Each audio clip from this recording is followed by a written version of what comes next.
Gulliver's Travels by Jonathan Swift. Chapter 8. A further account of Glubbdubdrib, Antian in modern history corrected. Having a desire to see those Antians who were most renowned for wit and learning, I set apart one day on purpose. I proposed that Homer and Aristotle might appear at the head of all their commentators.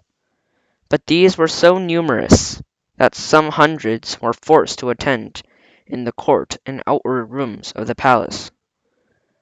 I knew and could distinguish those two heroes at first sight, not only from the crowd, but from each other. Homer was a tall and comelier person of two, walked very erect for one of his age. His eyes were the most quick and piercing I ever beheld. Aristotle stooped much, and having use of a staff, his visage was major, his hair lank and thin, his voice hollow.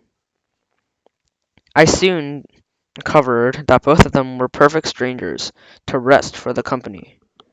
I had never seen or heard of them before, and I had a whisper of a ghost, who shall be nameless, that these commentators kept in the most distant quarters from their principals in the lower world. They were conscious of shame and guilt, because they had so horribly misrepresented the meaning of those authors to posterity. I introduced Didymus and Estadius to Homer, and prevailed to him to treat him better perhaps they deserved. For soon he found that they wanted a genius to enter into the spirit of a poet. But Aristotle was out of all patience with the account I gave him of Scotus and Ramus. As I presented to him, and he asked them whether the rest of the tribe was as great dunces as themselves. I then desired the governor to call up Descartes and Gassendi, with whom I prevailed to explain their system to Aristotle. This great philosopher freely acknowledged his own mistakes in natural philosophy, because he proceeded in many things upon conjecture, as all men must do, and he found that Gassendi, who had made the doctrine of Epicurus as palatable as he could, and the vortices of Descartes were equally exploded. He predicted that the same fate to attraction, whereof presented the learned are such zealous assertors. He said that the new systems of nature were but new fashion, would vary in every age, and even those principles who pretended to demonstrate them from mathematical principles would flourish but a short period of time, and be out of vogue when that was determined. I spent less than 5 days in conversing with many others of the Antian learned. I saw most of the first Roman emperors. I prevailed on the governor to call up Epilogonus's cooks to dress us a dinner, but they could not show us much of their skill, for want of materials, a helot of Algius made us a dish of Spartan broth, but I was not able to get down a second spoonful. The two gentlemen who conducted me to the island were pressed by their private affairs to return in 3 days, which I employed in seeing some of the modern dead, who had made the greatest figure for 200 or 300 years past in our other countries of Europe. And having always been a great admirer of old illustrious families, I desired the governor would call up a dozen or two kings with their ancestors in order for 8 or 9 generations. But my disappointment was grievous and unexpected, for instead a long train of royal diadems, I saw one family, two fiddlers, 3 Swiss courtiers, and an Italian prelate, another one a barber, an abbot, and 2 cardinals. I have two great of vexation for crowned heads to dwell any longer on so nice a subject. But as to counts, marquesses, dukes, earls, and the like, I was not so scrupulous, and I confess it was not without some pleasure that I found myself able to trace the particular original. I could plainly discover from whence one family derives a long chin, why a second hath abound with knaves of 2 generations, and fools for 2 more, why a third happened to be cracked-brained, the fourth to be a sharpers. Whence it came that Polydore Virgil said of a certain great house, Nec fear fortis, nec polygore Virgil, nec femina casta. How cruelty, falsehood, and cowardice grew to be characteristics by which certain families are distinguished, as much by their coats of arms, or who brought the first pox into the noble house, which hath lineally descended into scrofulous tumours into posterity. Neither could I wonder at all this, when I saw such an interruption of lineage by pages, lacqueys, valets, coachmen, gamesters, captains, and pickpockets. I was chiefly disgusted with modern history, for having strictly examined all persons of the greatest name in the courts of the princes. For in 100 years past I found how the world had been misled by prostitute writers to ascribe the greatest exploits in war to cowards, the wisest counsels to fools, since the flatterers, Roman virtue, to betrayers of their country, piety to atheists, chastity to somites, truth to informers, and how many excellent persons have all been condemned to death or banishment by the practising of great ministers upon the corruption of judges, the malice of factions, how many villains have been exalted to the highest place of truth, power, dignity, and profit. How great a share in motion and events of court, council, and senate might be challenged by bawds, whores, pimps, parasites, and buffoons.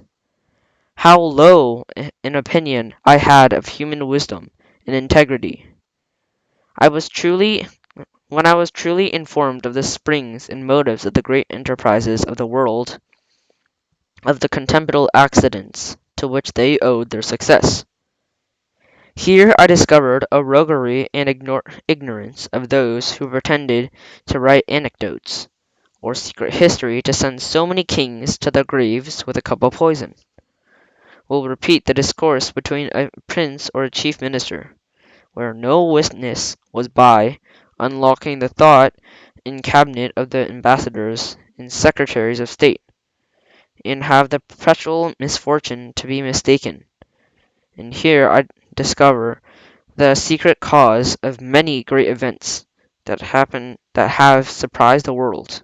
How a war can govern the backstairs a council, and the council a senate. A general confessed in my presence that he got a victory purely by the force of cowardice and ill conduct, and an admiral that for wanted proper intelligence, he beat the enemy to whom he intended to betray the fleet. 3 kings protested to me that in their whole reigns they never did once prefer any persons of merit, unless by mistake or treachery of some minister in whom they confided. Neither would they do it if they were to live again. And they shew me with great strength of reason that the royal throne could not be supported without corruption, because that positive, confident, restive temper, which virtue infused into man, was a perpetual clog into public business. I had the curiosity to inquire in a manner by what methods great numbers had procured to themselves high titles of honour in Protestant estates, and I confined my inquiry to very modern period. However, without grading upon my present times, because I would be sure not to give no offence even to foreigners, for I hope my reader need not to be told that I do not in the least intend my own country in what I say upon this occasion. A great number of persons concerned were called up, and upon a very slight examination discovered by scenes of infamy that I cannot reflect upon without some seriousness, injury, oppression, subordination, fraud, pansinism, and the like infirmities were amongst the most excusable arts that had to be mentioned. And for these I gave, as it was reasonable, great allowance. But when some confessed they owed their greatness and wealth to sodomy in incest, others to prostituting their own wives and daughters, others to betraying their countries or prince, some to poisoning, more to the perverting of justice in order to destroy the innocent.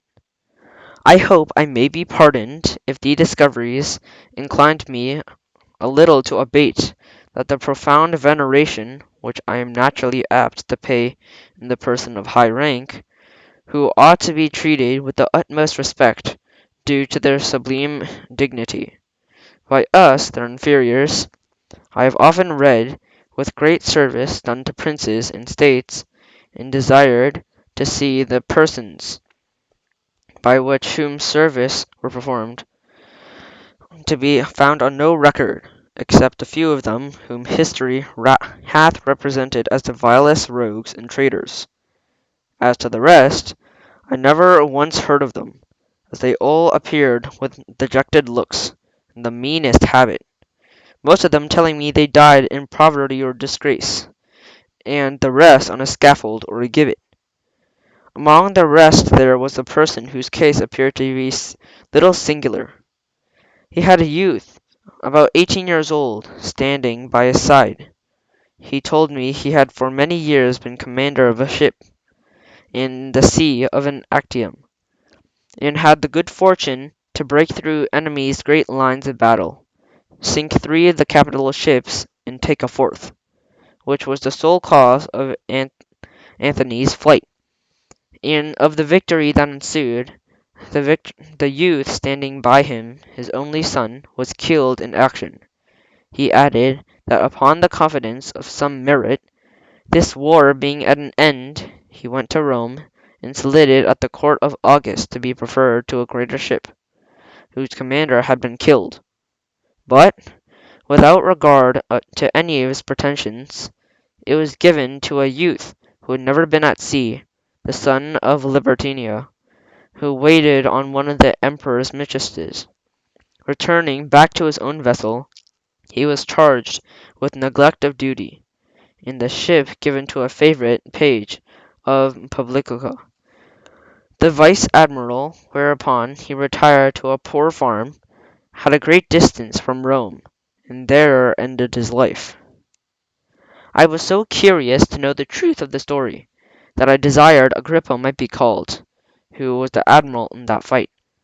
He appeared and confirmed the whole account, but with much more advantage to the captain, whose modesty had extenuated or concealed a great part of his merit.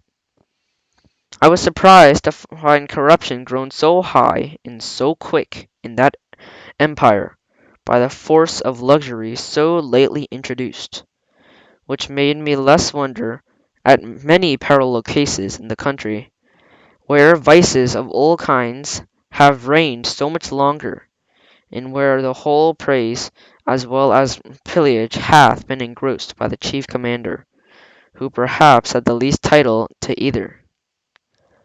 As every person called up made exactly the same appearance he had done in the world, it gave me muchly reflections to observe how much the race of humankind was degenerate among us within these 100 years past, how the pox hid under its consequences and dominations had altered every lineament of English countenance, shortened the size of bodies, unbraced the nerves, relaxed the sinews and muscles, introduced a shallow complexion, and rendered the flesh loose and rancid. I descended so low as to desire that the English yeomen of the old stamp might be summoned to appear, once so famous for the simplicity of their manner, diet, and dress, for justice in their dealings, for their true spirit of liberty, for their valour and love of their country.